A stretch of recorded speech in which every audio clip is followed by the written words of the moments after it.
A very warm greetings to all viewers. Today we are going to learn about epidemic diseases. But before we start with epidemic diseases, let me explain you about communicable diseases. A communicable disease is an illness due to transmission of toxic products from man to man or animal to man, animal to animal, or from air, water or food. An epidemic disease comes under category of communicable diseases. Examples of communicable disease are tuberculosis, smallpox, yellow fever, black death, Middle East respiratory syndrome, leprosy, H5N1, Legionnaires disease, HIV or AIDS, diarrheal diseases like cholera, and latest being Ebola virus. There are different categories of communicable disease such as epidemic, pandemic, endemic, exotic and sporadic. Let's have a brief idea on types of communicable diseases. An epidemic is a widespread outbreak of an infection. However, when the infection spreads over geographical area or maybe sometimes even the national boundaries, it is termed as pandemic. Endemic indicates the spread of disease or infectious agent with given population or geographical area. It is usually expected within the population. Few examples of endemic disease are Chagas disease, malaria and African sleeping sickness. Exotic diseases are those infectious disease that are limited to distinct regions and spread due to infectious agents or animals like rabies, bird flu, chikungunya fever, Ebola and many more. Sporadic means scattered about. These infections occur irregularly and show no connection with each other, and the infection like polio, meningococcal meningitis, tetanus and many more. Now, let's take a brief tour on how epidemic diseases spread. The chain of infection of these diseases depends upon 6 major factors, namely organism, reservoir, portal of exit, transmission, portal of entry and vulnerable hosts. An organism can be bacteria, virus, protist, parasite or a fungi, which can be either aerobic or anaerobic with virulent or non-virulent factors. Whereas reservoir is a place when an organism lives, grows and multiplies, like water supply, rodents, birds and even humans. When an organism leaves its sites of origin, that route is called as portal of exit, like hepatitis B or HIV. Their origin is needles or cuts, but they leave and enter our blood system. Transmission is the process where the organism leaves the host and enters the another host, like respiratory droplets, hand to mouth, blood contact, semen and other secretions. Portal of exit signifies the entry of organism through inhalation, skin or mucous membrane, an insect bite and contaminated food. Vulnerable hosts are those organisms which are young or old and also immune suppressed individuals. So, this was all about communicable diseases, its types and briefing on how epidemic disease spreads. Now, we will focus on 3 major types of epidemic diseases. They are typhoid, cholera and smallpox. To make your understanding simpler, we have divided every disease in different segments. They are infectious agents, mode of transmission, public health significance and occurrence, clinical features, incubation period, diagnosis, treatment, preventive measures, eradication and control. Let's begin with typhoid. Infectious agents. Typhoid fever is an infection and life-threatening febrile illness that occurs due to type of bacterium called as Salmonella typhi. It is a gram-negative short rot which comes under family Enterobacteriaceae, and its antigens located in the cell capsule are H, that is flagellar antigen, VI meaning polysaccharide virulence antigen, and O, also called as somatic antigen. Also, Salmonella paratyphi with prototypes A, B and C causes paratyphi fever, which is almost similar to typhoid. Mode of transmission: Salmonella typhi spreads through contaminated food, water or drink. It can also be transmitted through fecal oral route. The transmitting agents can be water, raw vegetables, salads, shellfish and even ice if water is not boiled. The bacteria pass through your intestines and enter blood. From blood, they travel to lymph nodes, gallbladder, liver, spleen and other parts of the body. Public health significance and occurrence: Nearly 10,000 cases of typhoid fever were reported in the United States in early 1900s, but the figure has decreased immensely with 400 cases per year. This development was the result of better environmental sanitation. Continents like East and Southeast Asia, Africa, the Caribbean and the Central and South America are the high risk areas for developing this disease. World Health Organization estimates that 21 million typhoid cases and 2,16,000 to 6 lakh typhoid related deaths occur annually worldwide. Clinical features: This acute septicemic illness is characterized by prolonged fever, bradycardia, headache, nausea, splenomegaly, poor appetite, rose spots on skin, lethargy or sometimes diarrhea.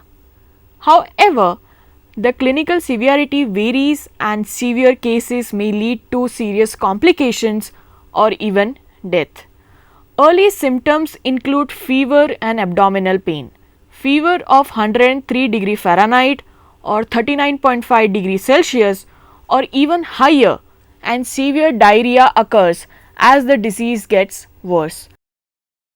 Some persons even become carriers of Salmonella typhi and continue to release bacteria in their stools, for years spreading the disease. Due to this, major complications like intestinal hemorrhage can develop, leading to death. Incubation period: The incubation period of typhoid is generally 1 to 2 weeks and the duration of the illness is about 3 to 4 weeks, while for paratyphoid it's usually 1 to 10 days. Diagnosis: Generally, the diagnosis of typhoid is done through single blood culture, stool culture, bone marrow culture test and Vidal test. But serological tests for typhoid fever are non-significant. So, history and duration of infection and fever is checked during diagnosis. Methods like phage typing and polymerase chain reaction, which is also called as PCR, have been used for Salmonella typhi and paratyphi identifications. Treatment: Patients are treated with specific antimicrobial drugs to lessen clinical trials. Fluoroquinolone, ciprofloxacin are widely used for typhoid treatment, but people residing in Indian subcontinent are now resistant to these drugs. So, use of cephalosporins and azithromycin and steroids like dexamethasone is extensive. Preventive measures: The types of vaccines used are: First, oral. A live attenuated vaccine, also known as Typhoral TY21, is available in capsules for those over 5 years of age. Second, injectable. VI capsular polysaccharide vaccine, also called as VICPS, Typhim VI, based on purified VI antigen for children under 2 years of age. Eradication and control. To prevent typhoid, have safe food and avoid drinking water from unclean place. Frequently wash your hands with proper antimicrobials and antiseptics. Even vaccinated person should be careful with his food and water. Use of typhoid vaccine is only recommended for persons with intimate exposure to documented typhoid fever carrier. So, that was all about typhoid. Now, let's have an outlook on the second type of epidemic, that is cholera. Infectious agents. Cholera is an acute intestinal infectious disease caused by ingestion of food or water contaminated with toxigenic bacterium Vibrio cholerae, O group 1 or O group 139. Many other serogroups of Vibrio cholerae are present with or without toxic gene, but only groups O1 and O139 caused diseases are termed by World Health Organization as cholera. Mode of transmission. Cholera cannot be caused or caught from casual contact with an infected person, but when a person comes in contact with food or water contaminated by feces from person with infection, it causes cholera. The bacteria upon consumption releases enterotoxin in intestines, causing severe diarrhea. Toxigenic Vibrio cholerae are free living bacterial organisms found in fresh or brackish water, connected with zooplanktons, shellfish and aquatic plants. On native land, they are also found in municipal water supplies, foods and drinks sold by street vendors, vegetables grown with water containing human waste, raw or undercooked seafood caught in water polluted with sewage. Public health significance and occurrence. This disease is most common in places with poor sanitation, crowding, war and food scarcity. Parts of Africa, South Asia and Latin America are the worst hit. In the United States, cholera was prevalent in 1800s. Due to modern improvisation, only 10 cases are reported now. However, cholera outbreaks are still a serious problem in other parts of the world. According to a report by World Health Organization, cholera affects an estimated of 3 to 5 million people and causes more than 1 lakh deaths each year. O1 strain is still multiplying in regions of Africa, South and Southeast Asia, while O139 targeted Asia. The worst outbreak of cholera was reported in October 2010 in Haiti, just after it survived an earthquake, where out of 4,80,577 cases, 6,673 deaths were reported. It also affected and is still affecting neighboring countries including India, where the digits still have not gone down. Clinical features. It is a virulent disease affecting children as well as adults. It results in mild gastroenteritis, acute and profuse watery diarrhea, also known as rice water stools, nausea, vomiting, tachycardia, loss of skin elasticity, dry mucous membranes, hypotension, thirst, muscle cramps, resulting into electrolyte imbalances. If untreated, rapid loss of body fluids can lead to severe dehydration, hypovolemic shock and death within hours. Incubation period. It has a short incubation period from less than 1 day to 5 days. Diagnosis. Cholera is confirmed through culture of stool specimen or rectal swab. Carry-Blair media is ideal for transport, and the selective thiosulfate citrate biosalts agar, which is also called as TCBS, is an ideal for isolation and identification. In recent times, phage typing, rapid chromatographic immunoassays, which is also called as CIA, polymerase chain reaction assays, detect threshold, high sensitivity and specificity. Treatment. Cholera is an easily treatable disease where 80% of population can be treated with prompt administration of oral rehydration salts with no antibiotics. Severely dehydrated patients require intravenous fluids with proper antibiotics to shorten the duration of Vibrio cholerae, excretion and rehydration. Preventive measures. Two types of oral cholera vaccines are approved by World Health Organization. Both vaccines are administered in 2 doses given between 7 days and 6 weeks apart. The first is Dukoral, with recombinant B subunit, has short term protection of 85 to 90% against among all age groups at 4 to 6 months following immunization. Second is Shanchol, provides long term protection against Vibrio cholerae O1 and O139 in the children under 5 years of age. Eradication and control. Even though vaccines are available, they are not recommended because effective duration is short.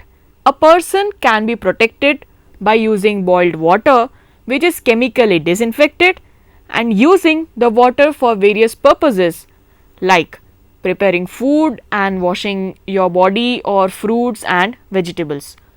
So, here we conclude with cholera. Now, let's shift our focus on the third type of epidemic, that is called as smallpox. Infectious agents. Smallpox is an acute contagious disfiguring disease caused by the variola virus, which is a member of the orthopox virus family. It has affected humans around 1000 years back. There are 2 major types of variola virus. Variola major, which causes 30% fatality, while the second is variola minor, that has 1% fatality rate. Mode of transmission.